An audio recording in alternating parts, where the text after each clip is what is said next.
All right, well, we're back. Day late, dollar short, or whatever it is they're saying these days. Kids have got their things and their wordifications, which make no sense. So, wordification's a word, right? No. No? Okay, Nope, well, not that I'm aware of. that happens too. I caught the ass end of one of Elon Musk's sketches on SNL, Oh, and it was I have to say horrifyingly cringy. that man has successfully pulled off the best pump and dump ever. Oh yeah, And hasn't he? and and I was right last week. I just want to hold that out there amongst two other people going, "Oh no, it's not going to go down." I was like, "Nope, nope, it's going to go down. This isn't sustainable." I mean, it only went up because of him to start with, right? Like it was hovering between 30 and 40. And then he did his, oh, I bought $1 billion worth of Bitcoin. And then he did and to follow it up, Tesla is going to accept Bitcoins. And then all of a sudden, Bitcoin surges to 60. He probably sold all of the crap that he bought at 40. And at that point, he actually made money for Tesla for the first time in years. And then he turns around and says, oh, no, no, we're not accepting payments anymore. Oh Because, well, yeah, actually, that's a really funny point too, because one of his the big pet peeve that he had, at least as far as the tweets concerned. I mean, who knows what goes on in the mind of that mad genius? But his tweet was basically to the point of until Bitcoin is more sustainable. I mean, yep. I'm obviously paraphrasing here, but it was something like so much power is used for Bitcoin. And lo and behold, 74% of the power used to provide for Bitcoin is renewable and sustainable entirely because it seems these crypto miners don't want an interruptible power supply. So a lot of this is on hydro and on solar with battery backups. Right. Well, yeah, and that's kind of the thing. Or There geothermal for that was matter as well. There's a lot of that in the I'm not so in like sure the Scandinavian geothermal area. as much, but you'll see at the Well, end in of the the areas where day, it exists, I should say. at the end of the day, supply interruptions aren't as much of a problem for fossil fuels as they are for renewable energy. But at the end of the day, renewable energy is subsidized so heavily that the payback period is pretty good through U.S. government subsidies and Chinese subsidies and everywhere else. That at the end of the day, you'd be stupid to not sit there and put something in there because you get to write off most of the solar panel within 4 or 5 years, get tax credits accordingly. And oh yeah, by the way, you're not actually paying the grid. You're not paying for anything. So there was a period of time where in the crypto circles they were actually advertising, ASIC rigs, which are the specialized circuitry rigs to go mine it. That would be, Bitcoin rig in a box, and it would basically be a shipping crate. It would have a solar panel on top, a battery backup system in there, and it would just automatically connect. So you just drop it in the middle of a field somewhere, and you don't have to worry about the housing space or anything else. You just buy a cheap set of land, and you don't have to build the infrastructure or anything else. And that's what they were doing. But it's not just a non-interruptible power supply because you can get that from pretty much anything. But it does happen that most of it's on hydropower or any one of these other things because assuming that you build it properly with all the subsidies, it's cheaper. I actually looked at doing that myself for a little while. Was supplying my house with renewable energy as much as I am opposed to renewable energy, but the subsidies are that good. Well, what is it they say? You don't want to leave any money on the table, right? Well, and that's really what it is, right? So most people, most homeowners can't abuse the subsidies. But if you happen to be a crypto person, you absolutely can. There's no reason why you can't turn around and take all of the subsidies associated with generating power, which, if you happen to be hooked into wind, is going to be whatever the costs are to generate that.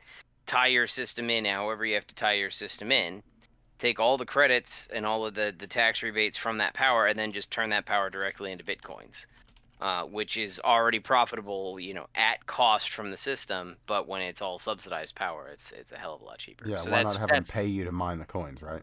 right, and that's really what it is. So it's not, people turn around and go, oh, because it's a reliable or uninterruptible power source. Hate to tell you, renewable energy is not reliable and it's not uninterruptible. Like the reason that people are doing it is because there is a huge amount of subsidies for this power. And in the case of something like the stuff that's being mined in China, which is a huge portion of it, that is a lot of hydro. They are building coal to supply those plants, but most of the major power centers are going to be stuff like the Three Gorges Dam and stuff like that, which are major power generators for them. Well, speaking In the of, we United haven't heard much about the Three Gorges Dam. I wonder if it's still in horrifying danger of completely collapsing. I'm assuming they stabilized it. I mean, considering they can throw as billions and billions of people at it and just pat it with the blood and viscera that it requires. Yeah, that's Uh, entirely possible. They may have just crammed people into the cracks until they were full. right. Like it's not like I don't think it. Let's take a look here. Well, yeah, I shouldn't say people. They probably. Oh no, I shouldn't make that joke.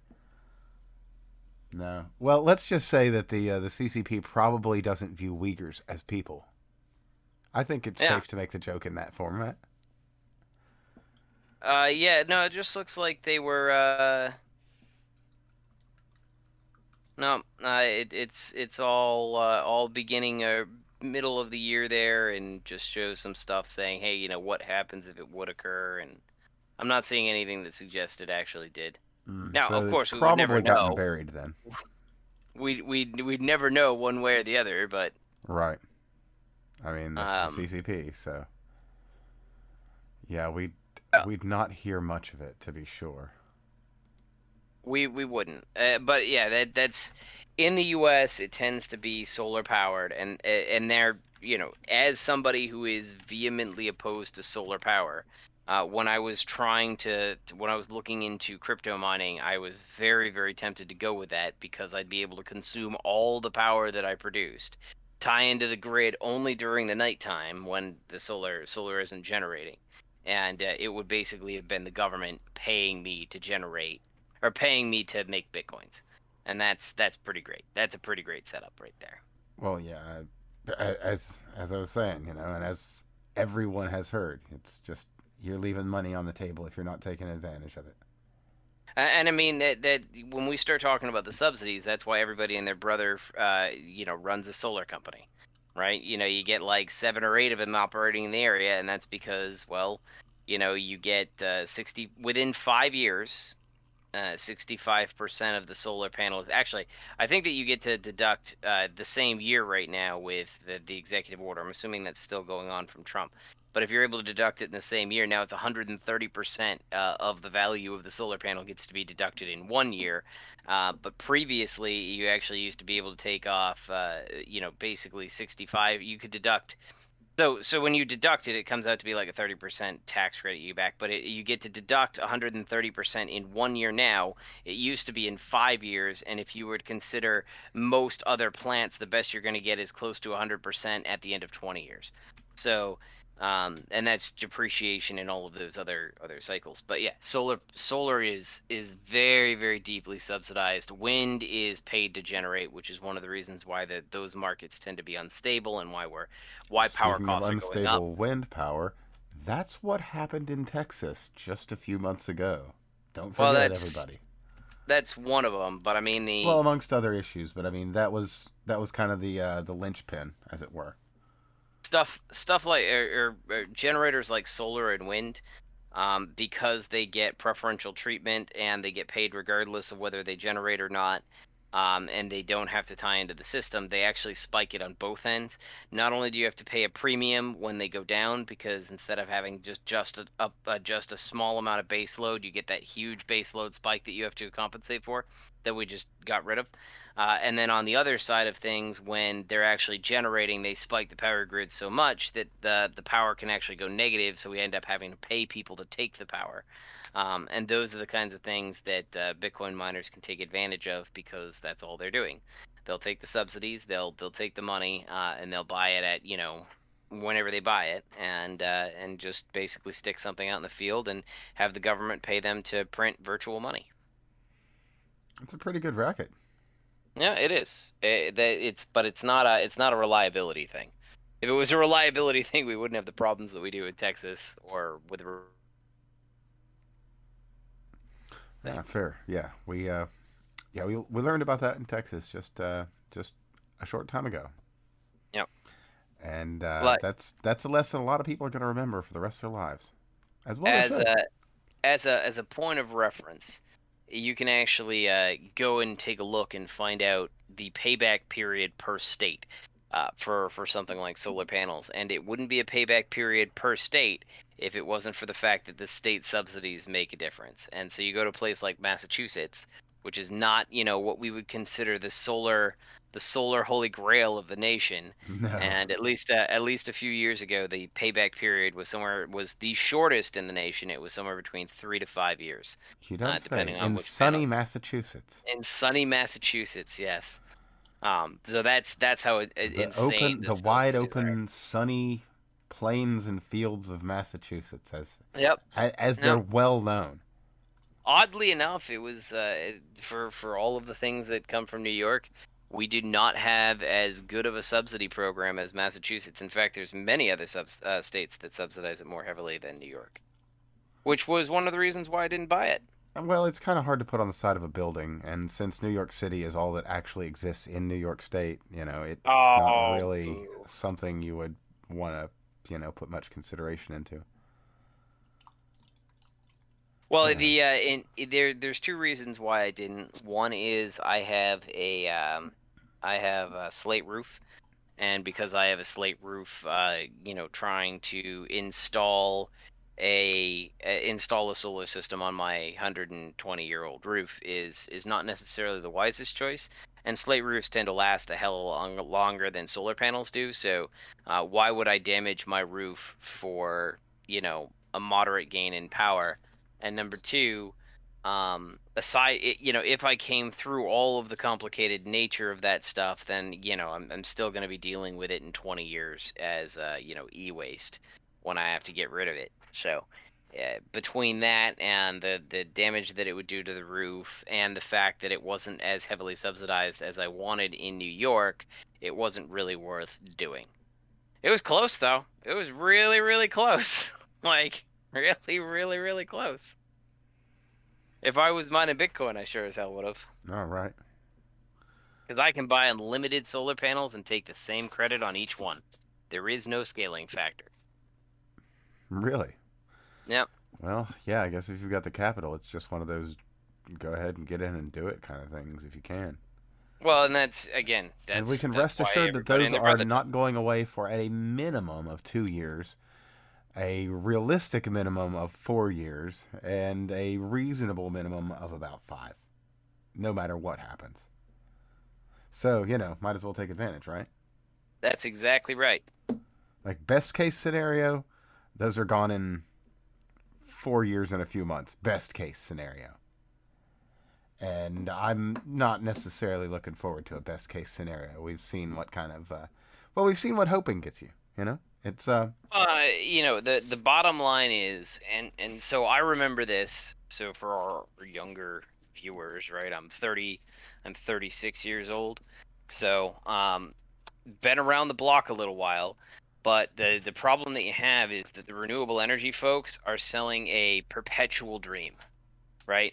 Solar is always right around the corner. It's always one step away from the massive innovation that will allow us to power our entire industrial society off sunshine and unicorn farts. It never happens. It never occurs. But we're always, just a small distance away. And because of that, what ends up happening is the solar advocates come in and they basically say, oh, well, if we just subsidize it a little bit longer, the problem will go away. And they never do, because they're not actually, like, you can't solve an unreliability problem. The sun will always, well, for all intents and purposes, the sun will always rise in the east. It will always have about 12 hours of daylight. There will always be a variance between January and July, and there's nothing that you can do. There is nothing that you can do to change those factors. So if you want to start talking about storing energy, we've done energy storage calculations before on the show, and it's not particularly practical. Yeah, well, much as I hate to agree with you, it's still kind of not there. And unfortunately, it's seen a lot of money. It has seen a lot of money with no progress, right? Like Well, there not are a no lot of progress, but not the kind of progress we would have seen out of nuclear with the same kind of investments. would say that there's pretty much no progress. Like there's been a reduction in cost, but that pretty much only happened in a single year. And you know what happened that year? That was when China started subsidizing their panels that they could send over to the US, right? So the China decided to try to basically take our money because we were subsidizing solar. So they dumped a whole bunch of money into getting their startups going, which resulted in their costs getting subsidized, and all of a sudden the actual cost of a solar panel plummeting. That's not a great innovation in technology. Realistically, most solar panels are still just about as efficient as they used to be. They're just cheaper because we buy them from China. How terribly exciting. Yeah, and that's kind of the problem that you run into is that there really isn't. You want to start talking about the innovation that's needed. It's like I think I saw an estimate that said that if we were to sit there and try to do our society using solar and batteries, battery technology would have to drop in price by 90%. Yeah, batteries are not tremendously efficient even still. Even with the most cutting edge battery tech, they're starting to hit a bit of a wall with what we use. I mean, Well, we're and getting to where we need small generators, really. the problem that you have is that you can only fit so many electrons in a small space, right? And we are at, we've been at nanoscale manufacturing for, years now, probably well over a decade. And being at nanoscale manufacturing, we can stack those atoms and those atoms as efficiently as possible, and it doesn't change the fact that when you want to stuff more electrons in between other electrons, there's only so many you can stuff there. That's the limitation that you have. And everybody keeps on thinking there's going to be this massive technology wave, but the reality is that we always face the law of diminishing returns. The amount of effort that it takes to make X percent gain, the percent gain that we get is basically half compared to the amount of investment that we have to do to get it. And we've already we accomplished batteries a long time ago.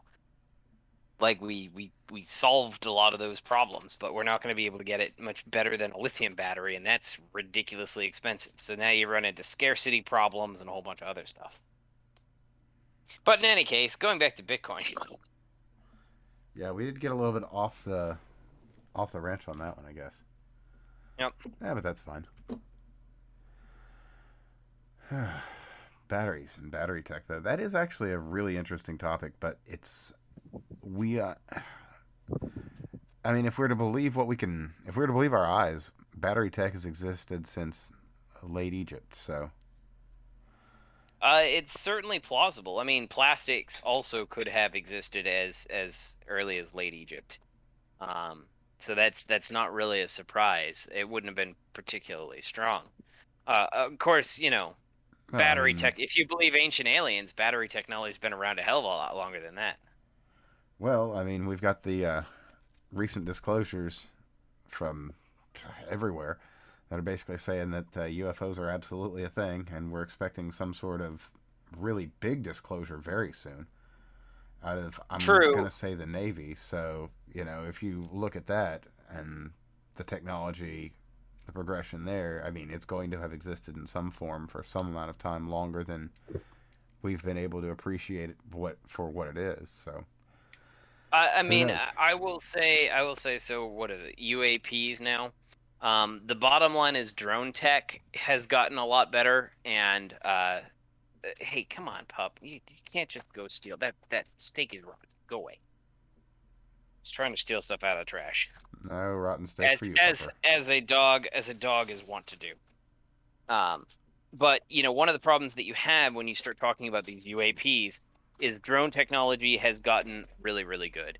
Underwater vehicle technology has gotten really good. Deployment technology has gotten even better.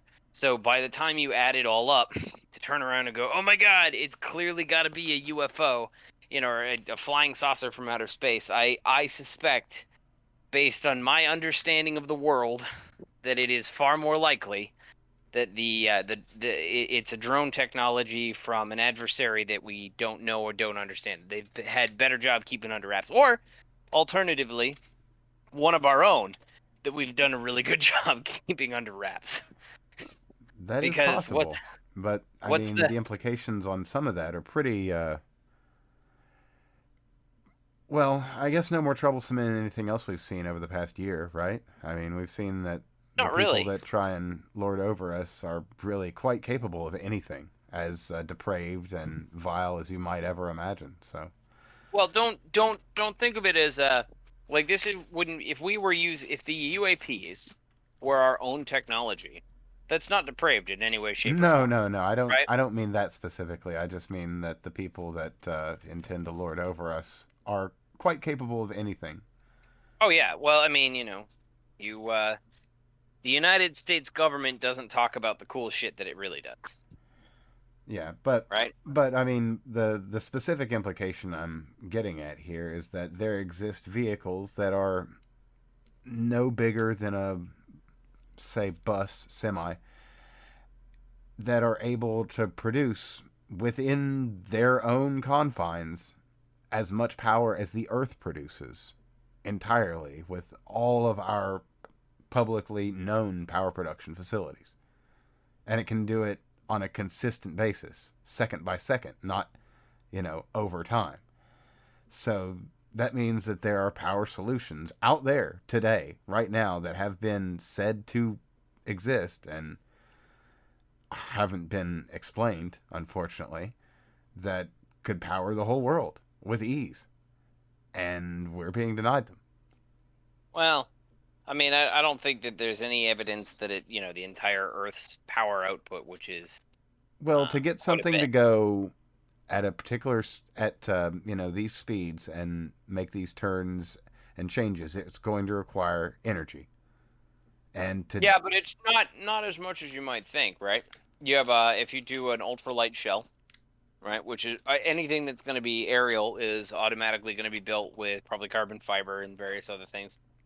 Having a bus of carbon fiber is probably not a terribly large investment in terms of mass. You're probably looking at well under a ton, oh, and that's fair. that's Yeah. pretty. So I mean, we have missiles that probably weigh more, and some of the older cruise missiles could easily do these kinds of turns and maneuvers and speeds. Well, not 90-degree turns. I mean, that's not Well, something a missile can do. I mean, you always be can't be wary of going forward and then just go backwards. Not with always not with any disclosed tech. always be wary of claims associated with the speed direction change of an object. And I simply say that because pretty much everything that we deal, while we like to think in Cartesian coordinates, x, y, z, the reality is our world is more in polar coordinates, which is r comma theta. So it may appear to be a much more drastic change than it really is, because as soon as something's in the air, we're not so good at doing reference points. And this is actually some of the stuff that's come forward Well, when that's people are true, showing videos actually. of like Mothman and stuff like that. So these things may look like they're doing these radical things, and it's just because we looked at it at a weird angle, or we overreacted and we overreported, or we saw something do something that we weren't expecting it to, and we, kind Well, of then, I guess what all we can exaggerated. say about this is it'll be interesting to see what comes up in disclosure. Right.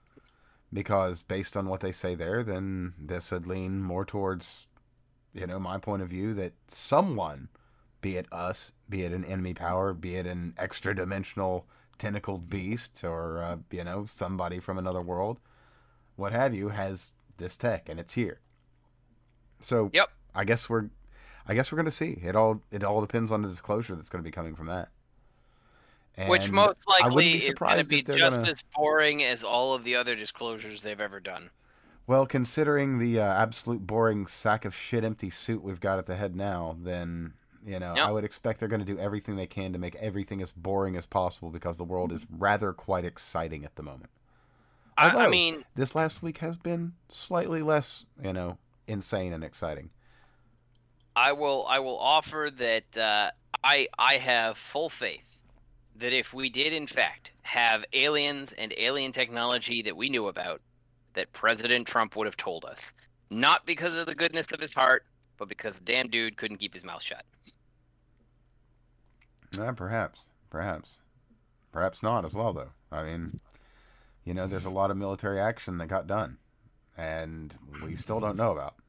So True. there was a lot. He was an interesting guy and an interesting leader, and it's a shame that Joe Biden was installed as our president because another it 4 years is. would have done a lot of good for America, a lot of good for further disclosure, for that matter as well. But here we are. So we've got to suffer through this and try and make it to the other side as safe and sane as we can, right? That's right. So that's what we do. 2022, boys and girls, Yeah, 2022. that's when it starts. And if some patriot out there is listening to me, I am not giving you any advice on what to do. Just be a patriot and keep yourself fucking safe, because the world's crazy. Yep. I mean, I don't know. It's kind of weird too because you see stuff like I said, I listen to Tim Pool, and that dude sounds damn near like a prepper sometimes. And Well, it's while I because he kind of don't, gets it. what's Kind of that? get. Well, it's because he kind of gets it. Well, I mean, I understand it, but I also think it might be a little bit on the excessive side. So I'm not. I would say I not, honestly. you I don't mean, think so? the thing about it is you've got to consider his point of view too. He's been in conflict zones. And so he's seeing the start of that here, and no one alive today has seen what civil war is like in America. And even the ones who That's did true. see what it was like, it's not going to be like that. It's going to be rather different.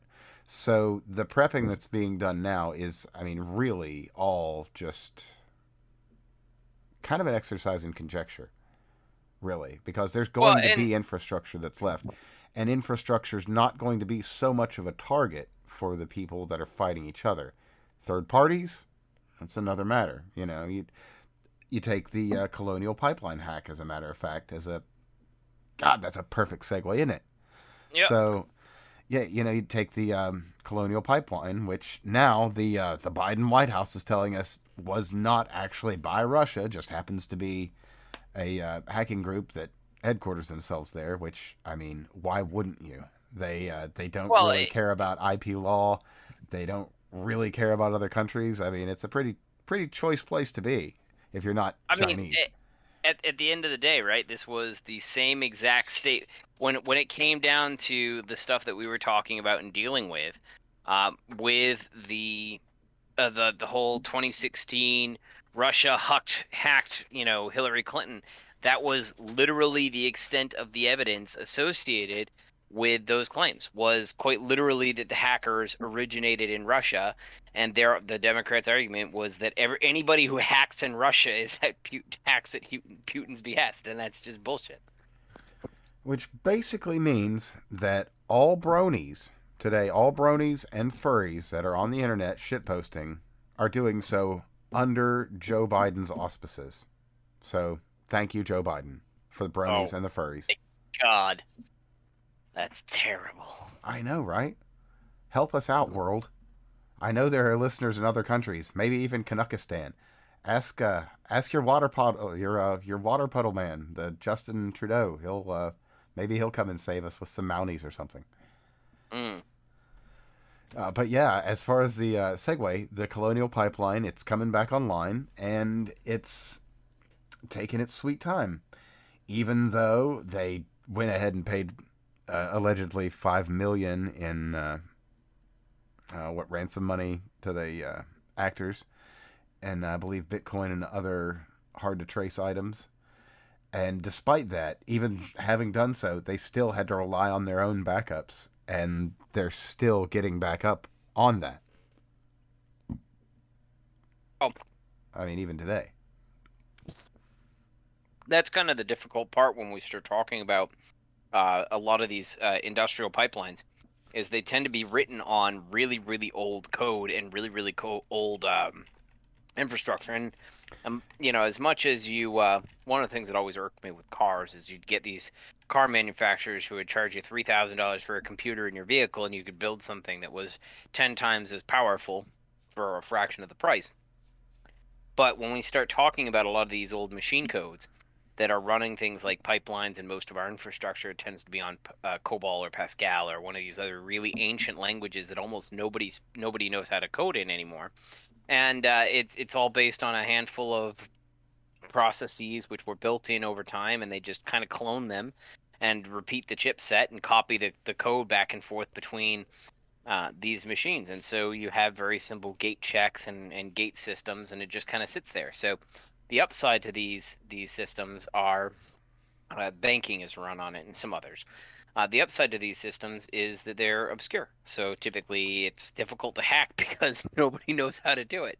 The downside is you start talking about something like these systems, they haven't gone through the revisions in network security that most of the more advanced languages has, simply because nobody's using them. So when you start talking about something like the pipeline goes down, and you're like, well, why did it take them so long to pay the ransom? Well, that's because nobody knows how to friggin' fix the system and go in and like disentangle the malware from the actual hardware. And then once the malware is disentangled, obviously they don't want them to reactivate it again, right? So how do you sit there and bring this stuff online and have it be safe? And so there's this whole other difficulty in getting that stuff up and running. So Well, actually, let me interrupt you for a quick second with what we were talking about before we got on the air, which was for a time, just before this ransom attack went through, there was a listing for a software oh head, yeah, a yeah. software security head. I'll have that linked below, by the way. I had to look everywhere for this. It has been just scrubbed from the internet, so I had to go to Al Jazeera to get it. But basically, they just kind of disappeared this. It's, by the way, it's in the show links if you scroll up, or the show ideas. But they seemingly either didn't have one or had just gotten rid of one and had no real plan in place for this. And that's something you were talking about, that this isn't necessarily something you can plan for. And with the obscurity and honestly obsolescence of some of these systems, you kind of can't really do a lot with it either, really. I mean, if I'm just to think about it offhand, like there's not a lot of pre-prep you can do when there aren't modern systems that work with this, right? Right, exactly. Like there isn't Right. a So, modern antivirus that works on like Pascal from what, 1982. well, and beyond that, right? A lot of times these things are going to be so what we when we start talking about, and for if you want to get into kind of the makerspace area of stuff, one of the things you learn is that most of the crap that you buy and sell, that you pay lots and lots and lots of money for, is not particularly advanced. The technology's been around typically for decades. It's just put together in a unique way that makes it work, or it has a better UI. And that's the same case. That's especially true for industrial technology, where at the end of the day, if I was to build something that I wanted to extrude plastic with, all I have to do is get something that heats it, and then I got to get a thermocouple. And those things are like, you get an alpha code, an alphanumeric code for those kinds of things, and you're basically put it together, and you don't really need to care about the controller. It entirely happens on the background, because the actual software that, or the actual raw math that the thing is doing, it just happens in the background. And that's kind of what ends up happening here. And I mean, for A any of lot of those, you only really need a very simple process and a very simple Right. processor, right? I mean, it's like on, off, and time, basically, right? You're you can buy an Arduino for $10, and that's more complicated than what most of these things run on. That's what I understand, actually. Now, like Arduino hasn't really changed the game all that much because things were really already really simple. Well, what Arduino does is it allows for, and this is why Arduino is much more complex. Arduino allows you to interface with it with its own coding language so that you can actually program the machine. In reality, most of these things are, you basically buy a chip and it executes the code. Yeah, it does the thing. Basically, as as near as you could compare a digital machine to clockwork. Right. Most of these, when we start talking about these circuits, it's yeah, it says go into it's literally binary, right? High voltage, low voltage. If in high voltage, do this. If in low voltage, do this, and that's how they control all their switches. Well, that does make sense. I mean, you're going to want to be running the simplest things you can. A simple solution's a better solution, especially in an engineering situation. Well, why screw around with 40 years of success? You know what I mean? Yeah, tell that to Bill Gates. Then I guess screwing around with success is kind of his 40 years of success, right? Yep. Yep. So there you go. Oh, the world is so tiresome. So very utterly tiresome. But, world of today. Invest in your friends and your family, and don't get super emotionally invested in the rest of the world because they're crazy. Yeah, kind of. And back on the topic of investing, actually, just a quick update. My Nokia is doing fine, so it looks like that's probably a pretty stable thing if you're interested. It's at What's this? Nokia. I Mm. mean, I am not by any means a financial advisor at all, but it seems it's a solid investment. It's at $4.91 a share, and they haven't even gotten started on the Lunar 5G network. Or I think they're going to actually be doing a Lunar 4G network to start. Mm. And Nokia has been pegged to do the work. So once that starts hitting, like once that goes in the news, you see like Nokia satellites going up and Nokia parts going up to land on the moon. That stock's going to be really worth looking at. So, maybe again, as a complete novice in the field, probably worth getting on there because that's one of those ones that might be something good to hedge your money against the coming inflation that we're going to be looking at. So GameStop as I well, $180. It looks like GameStop has just now made itself into I mean, not a Fortune 500 by any means, but I mean, it's solid, and it seems to be staying solid, which is absolutely hilarious. you know what? Power to them. I will say that what I haven't been trading lately.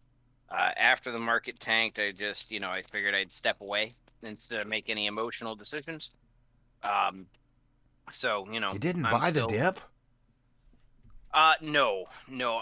So right now everything is kind of volatile, Oh and yes. I'm starting to trying to look a little bit further out.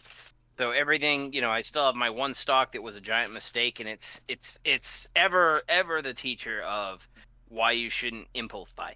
And I actually leave it in my account and take the massive loss that it throws as a percentage of my account to remind me every single day why I shouldn't impulse buy.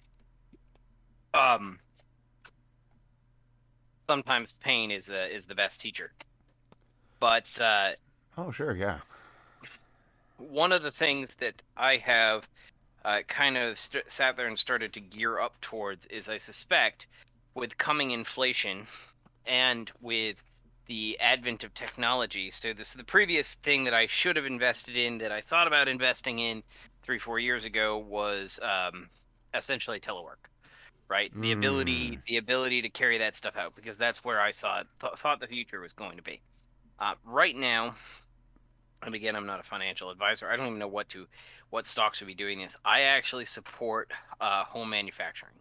That's probably where I will put some long-term funding is in, and that is because with the growth of inflation, well, actually, more importantly, the technological advancement that has come with things, as well as the simplicity of the materials and components that we just kind of talked about with the pipeline stuff, right?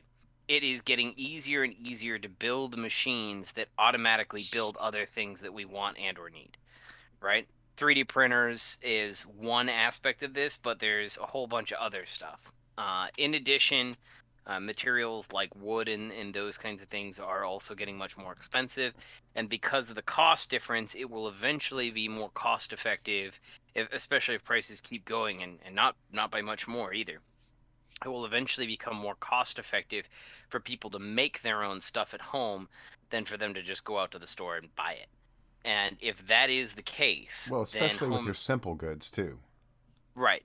So that's kind of that's what I'm expecting, is that you'll have these multi-use devices kind of like 3D printers, but maybe at larger scale, that will build your weaves and build your cloth and build your this and build this, that, or the next thing. And I suspect that home manufacturing, your ability to either produce things at scale and trade those things, and or you just having the ability to take raw materials and turn them into finished goods for yourself, is where the future is going to be that 3D printing, or something like the cricket or the cricket, which is like what you see a lot of the what is that TikTokers use to sell their T-shirts and that kind of stuff.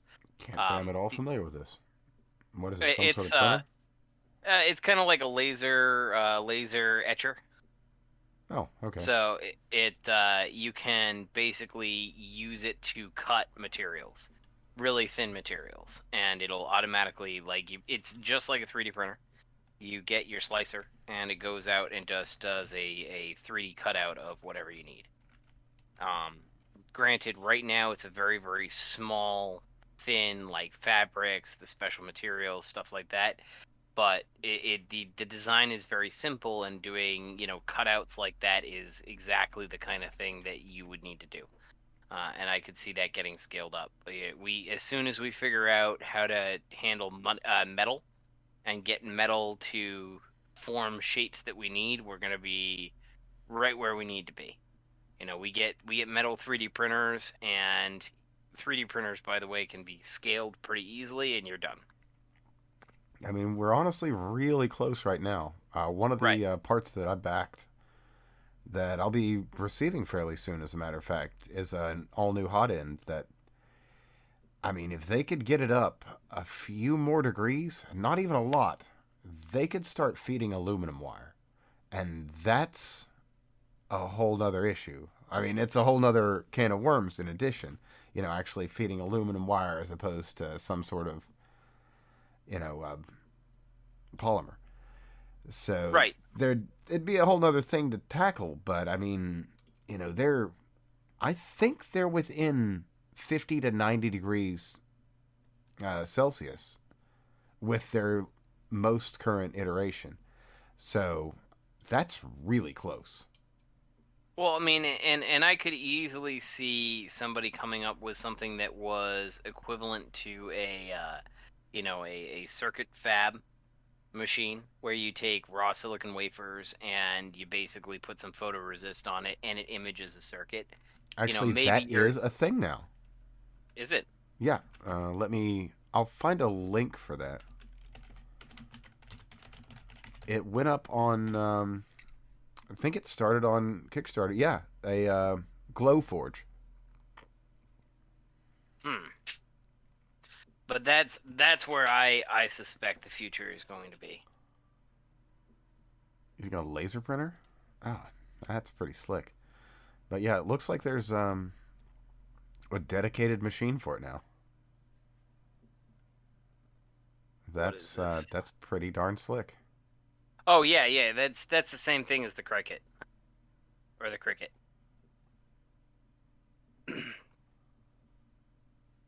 Hmm. Yep. Oh, same kind of technology. Same premise. Oh, right, right, right. Well, yeah. I mean, they basically just work like an old school laser printer, like you'd remember, but it's just they're Right. printing something different, or I guess in the case of the cricket, cutting something. But Right.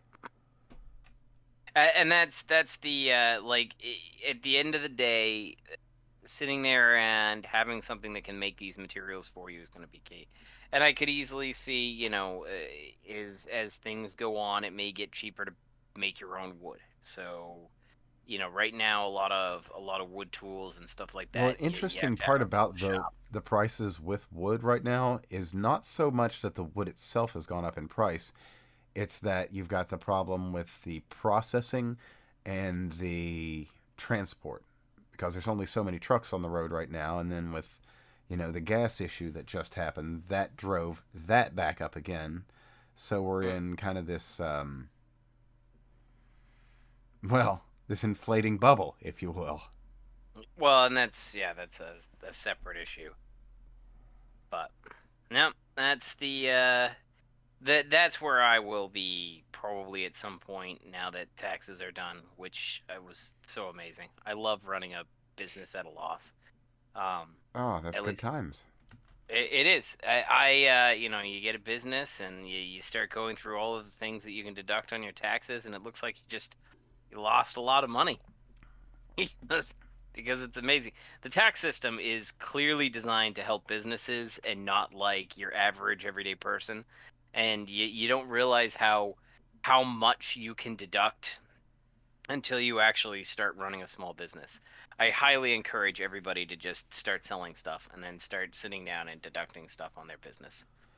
Right now, because my business for the last 2 years has been a complete failure, of course it has. I will be supporting my wife, and she will be starting a brand new startup business because every single time you start a business, you get 5 years of unprofitability. So I'm just going to have to close up shop on my technician business and go switch over to a farm. Oh, well, fair. Good luck on the farm. That's right. Well, gotta pay. My shed costs money, and that's gotta store some bee stuff, and so she's gotta get $1,000 in sales, and I can write off the shed. Perfect. Perfect. Yeah, Yep, you've got to. Yeah, it's a balancing act, right? that's exactly right. A balance of how much money, how much, like every single How tool much that can I you buy. write off versus how much can you spend? Yep. Well, and you get into a position with, you run a small business, like I was running a tech business last year, right? And there are certain things that you, as the business owner, uh, basically sit there and sum to zero. Like I was not accounting for my mileage appropriately. Like I know I paid out for gas, but you should be accounting for mileage.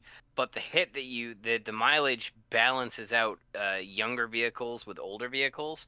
So if you get an older vehicle, the amount that you get to deduct for the mileage on that thing is amazing because it's the same thing as if you bought a brand new fleet vehicle. So you end up basically making money with your deductions when you get to charge mileage. So mileage is amazing. It truly is. I've never actually gotten myself quite into a bracket where I can make use of any of that, but It I've got is at I've got 50. an idea about it, and if you're making the right amounts of money to where you can take advantage of these things, it's incredibly wise to do so because there is a wealth of money you could be throwing away. Well, and that's the thing is you do have to actually generate sales. You are going to have to report those sales, but by the time you're done with everything, so in my case with my tech business, I ran mileage. That's the largest deduction that I had, but I also deducted meals, right? And so because I did this after work, I get to take the dinner rate, right? And the dinner rate is a straight $23 for every single call that I did. So I just have to sum up the calls and subtract $23 per call, and that's my deduction for that. So that's another chunk of money. Then all of the tools that I buy because I'm a tech, right? I'm sitting there and responding to all of these things as a technician, but I get to keep the tools at the end of the day. So where my mileage and my food goes out the window, my tools are just like I get to actually keep those. It doesn't matter if I had to run out to Home Depot or whatever because I was on a call and sometimes your plastic fascia on your TV doesn't come off. um, I still get to keep the screwdriver that I picked up for that, right? Or I buy a set of friggin' drywall scrapers to pop open the fascia, and I get to keep those. Sure, Uh, but I get to bill them, right? That's still a business expense. absolutely. You run into stuff like that, and then the downside is there's other things that you don't that aren't quite as fun to deduct, like your insurance. Not health insurance, but like business insurance. That sucks. Having Yeah, to pay which for it and having to deduct it. if you get into business, it'll be a thing you'll find. Another one where I've never gotten far enough in or had anything succeed really well enough that I'd have to worry about insurance. I had a cleaning business that got a start, but again, never really took off, so I didn't And really that's get to see where that would go. But I mean, I'd done some of the research on it, and yeah, once you get to a certain level, that's another thing with starting a business in America. You kind of have to just do a little bit of it under the table yep, until you're kind of moving and just risk it because yep. that's unfortunately and also fortunately that's how our system works. At the end of the day, if you want to run a business, you can, and it's great. It's actually a lot. One of the things that I spent years going, how do I start a business and all this. You just got to sell crap. Like that's literally all you do. You start selling crap when you're a business. But at the same time, you will run losses, a lot of losses, at the start. So don't quit your day job. And if you don't want to quit your day job, then you have to be willing to work more than 40 hours in a week in order to get a business up off the ground. And even then, it's got to hit a threshold. And I would not turn around. You get 6 months into something and be like, yeah, sweet, I love this money. That's actually where I was. The reason that I am not running my technician business is not just to switch over to my wife and have her start her business from scratch and get to deduct more things, but the contracts that I was running, they dried up. All of a sudden, there was somebody who was competing with me and bidding on stuff and getting the bids before I could respond because I work at a classified site. But on top of that, and yeah, he's probably also underbidding me, or I'm assuming it's a he because it's a tech business. The second thing that I ran into is one of the companies that I was actually getting my contract supplied by. They lost their contract with Vizio, and so all of a sudden my TV repairs went out the window. And so I either have to be in a position where I'm willing to sacrifice my current job, right, and go out on calls during the day, or I say, well, you know, I'm going to continue to work that job. So that's one of the reasons why that business has gone under. And I'll in the next year I'm going to be doing some research and find something else to go try.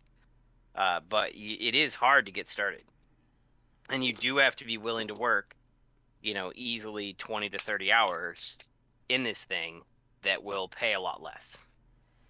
Yeah, they say a restaurant doesn't you if you open a restaurant, uh, the old saying was something like you have to be willing to run the place for 3 years. The first year you're in the red, the second year you're less in the red, and the third year you're finally in the black. Or maybe like the first year you're in the red, the second year you're not in the red, and then the third year you're in the black. But either way, yeah, Right. it's one So of those things you you're have to kind of expect to run at a loss in any given business. But the restaurant industry, oh god, especially this last year has just been fucking killer for people. Oh yeah, absolutely. And that's I firmly believe that you should run your own business, so that you can take as much of your money back from the government as is possible. Um, Especially these days. Especially these days. Well, I mean always. Yeah, But in general, but Uh, on top of that, I also think that you should run a business to learn how to do it. And if you are your own boss, you don't have to worry about getting fired or any of the other stuff. But at the same time, yes, it at the end of teaches the you day, a it is lot. you who chooses if you're canceling yourself. Right. Well, and at the end of the day, you also have other advantages and disadvantages too. So you start learning how to do things like manage contracts, right? You you understand, how to negotiate stuff. So you started off like they'd sit there and they'd put out a bid for $40 on a TV job or something like that. I'd be like, I'm not gonna work for that. And the first time I did it, I think I bid 75. And I was like, well, they paid that. And then I bid up to 100. And then they pay that. And then you bid, I sat there for a little bit and then I went 110. Right. And as time went on, I eventually just increased my rate up until the point where I found out where they will no longer, just immediately sign off on it, and I just took a step back for like $5 on that. and that was my operating rate. Well, there you go. Yeah. And that's another thing that a lot of people are going to have problems with. I mean, start with an amount that is fair to you, but not that you don't feel you're being extorted, and work your way up. Well, what if you have somebody who's reliable, right, or you see a job type that's reliable, you can take something that you feel exploited at, as long as you are slowly increasing that increment over time.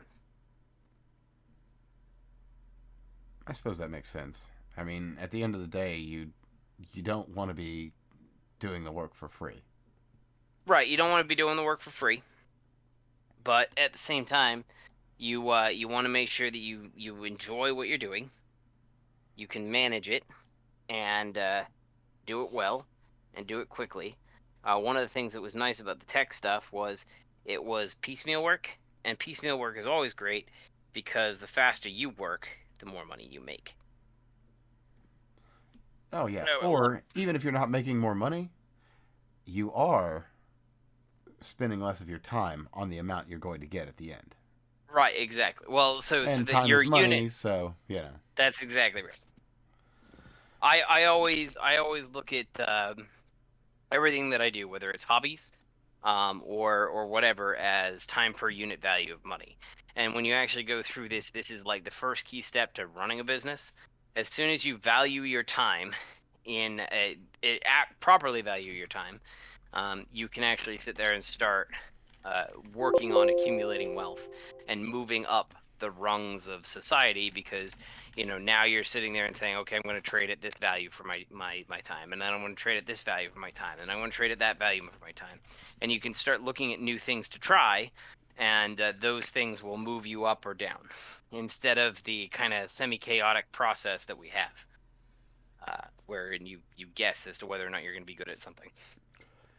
Yeah. So something you can actually kind of take away from that, if you've got any schooling, and let's say you've got some schooling and it's proving to be largely useless to you, there is still something in there that you can use. You know, I've got a tech degree. I've got an IT networking degree. There's no networking work where I live. I deliver Chinese food. And, so I thought, well, I know tech, I know science. Why don't I talk to some of my friends and put together an interesting podcast? So here we are.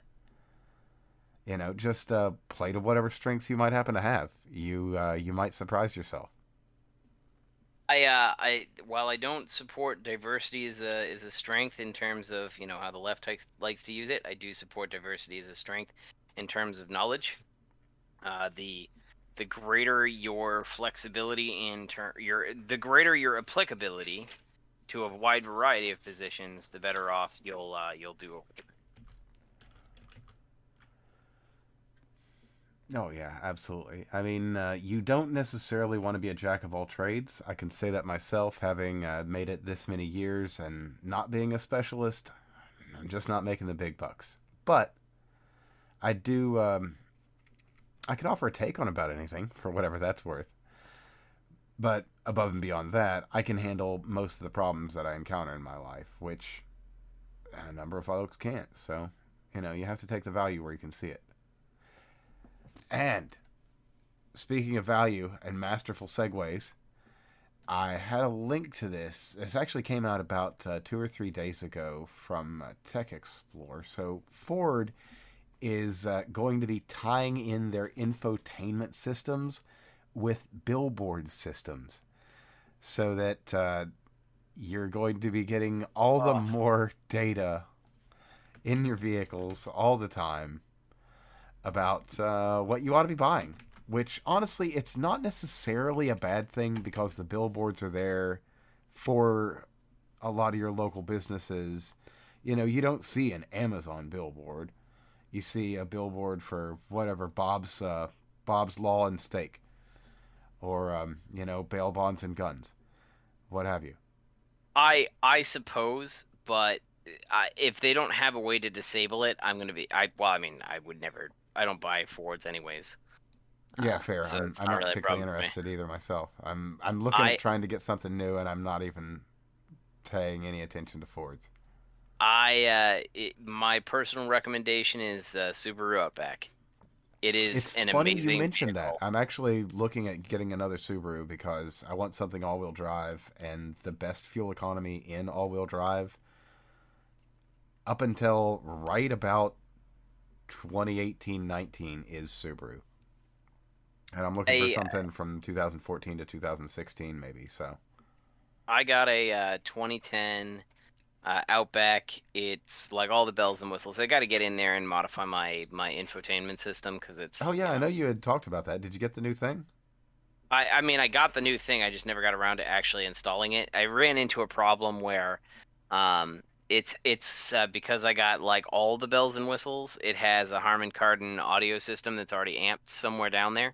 Ah, so you So got to I figure that actually out. have to like, yeah, I gotta go figure it out, and that's the problem that you Mm. have is that you Yeah, put it that's going to in, be and a the best you're gonna get wiring is amp to an amp. mystery.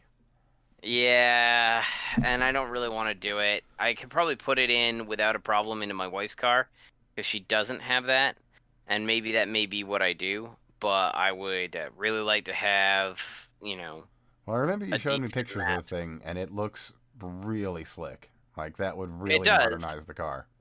It does, but I picked it up. I picked it up in October, November, and I hate to say it, but I'm not really itching to get out there, in chilly weather and go do that. Like, plus I've got to get my bathroom done and some other stuff. So I've got like my desk is a mess again because I just finished taxes, but I've got to get all of this stuff kind of finished, and then I get to go futz around with it, and I will be futzing around with it. I just haven't gotten around to doing it yet. Yeah, I'm in a somewhat similar situation in my life. I took out 6 boxes of crap, and that's all got to go just to the garbage. And then There I can seems to hardly even tell where I took 6 boxes of crap out of the house. I swear to God, I don't understand how that seems to happen. Like I built my desk and then I keep on adding storage space to it and it keeps on getting full. And I don't like it's not like needless papers. It's all these little things and I look at them like all right, so okay, I've got a couple I will say that I have a phone box, right? My original phone box with all the serial numbers and shit on it. So that's probably something I could toss. But the rest of it is like, tools. Sure. And I got tools, 3D printer stuff. I got some office supplies in one entire cabinet, my router and all my network stuff in another cabinet. The rest of the stuff on there is all little plugins for my PC. Speaking of which, I actually need to find my damn Amazon headset and go send them a nastygram because that shat the bed. Oh yeah. On that note, if to any listeners I sound at all different, it's because I'm not on the mixer or the regular mic. It decided Windows. Of course, Windows would do this. It decided that it didn't like my mic anymore. It likes the mixer. It just doesn't like to pull audio from it. So I've got to figure that out. So I'm back on the old workhorse, the classic Blue Yeti, which you absolutely can't go wrong with. And I again similar situation here. I've got oh I don't have adequate storage. Basically, the long and short of this is I didn't want a family house to leave the family, so instead of letting that happen, I decided to buy it out from the family estate, and here we are. It's got that being done, me being the person buying it, it didn't get emptied out beforehand, so I've got this lovely house that's ready to go, but it's also got a whole family's whole life of stuff. And all the rest of my family have taken everything they're interested in, but now I've got like china and pictures and fixtures and paintings and just so much. I don't. Well, a lot of stuff is going to be going to Goodwill in the very near future. There are going to be a lot of carloads, and though I can't write it off since it is a family house, I'll just, I guess, go ahead and save the receipts, give it to the. Maybe that'll be a Christmas present for one of the family members. Here you go, a nice fat write off for you. Well, there you go. You got to think outside the box, especially in Joe Biden's America, because write offs, that's gold, man. because you're going to be paying a lot more in taxes. Hell, even my below the poverty line ass might even be paying more in taxes. Although I kind of doubt it. I Well, think they're trying to at target least people you were like able to me. save your family house. Absolutely. I mean, I'm legitimately kind of proud of that. It's got there's a lot that needs to be done, but the most pressing issues I actually have. I mean, I've got a roof that no longer leaks. I've got no pipes that leak. As of 2 days ago, that was an adventure. You ever take off a pipe from a sink and it just you go to unscrew it and then the part you're unscrewing just completely comes right off in a ring from the other part of the pipe? Yep. Yeah, that was unexpected. I was like, oh, that's a hairline crack. Nah, it was a crack that went the whole way around. So, Yeah, it's kind of unfortunate how that tends to work out. well, I got lucky. I went to the local Menards and I was able to get the right P trap for the bathroom sink and get that working. Got the other bathroom sink that's not even connected to the water. I don't have light in there. I don't have a mirror in there. I do have a functional toilet though, and the upstairs toilet's functional. But man, there's a well, it doesn't matter. I mean, everything works and nothing leaks. And I did have leaks, and everything didn't work. So it's all just a process, right? That's correct. Might be a bit of an involved process, but it's a process nonetheless. And if you're working at it and you can kind of see some of your progress day by day, even if you're in a bad state of mind, those kind of things, they'll really help carry you through. Whatever you're going through. Like being able to work on this house and see something get done can carry me through genuinely feeling bad that something might be going wrong in my life. And that's something that I can actually offer as a small piece of advice to anyone suffering through hard times. Little things to take your mind off of the hard times, and in addition, to give you something of merit that you can see having done them, will do you a world of good. It does for me, and for the few I've shared this bit of advice with, it seems to be helpful. So, take that for what it's worth. And I don't actually have anything else I was really wanting to cover. I was kind of thinking we might go in with a short show this week, but was there anything else you were wanting to talk about? Nope, that's it. All right, well, you can give him a follow for what it's worth at Ratman720. It probably won't accomplish much, but if you give me a follow at that fake guy Dan, I'll make sure that any questions you have or any show topics or ideas you've got get through to any one of us. Or if you got any questions too, hit us up. We've got at least one listener that'll vouch for how good we can be about getting back to you. So it's been a pleasure, and we'll talk to you again soon. Be well and be safe. Keep your powder dry, and your ear to the ground, and all that good stuff, because the world's gone completely mad, and it's all very, very tiresome.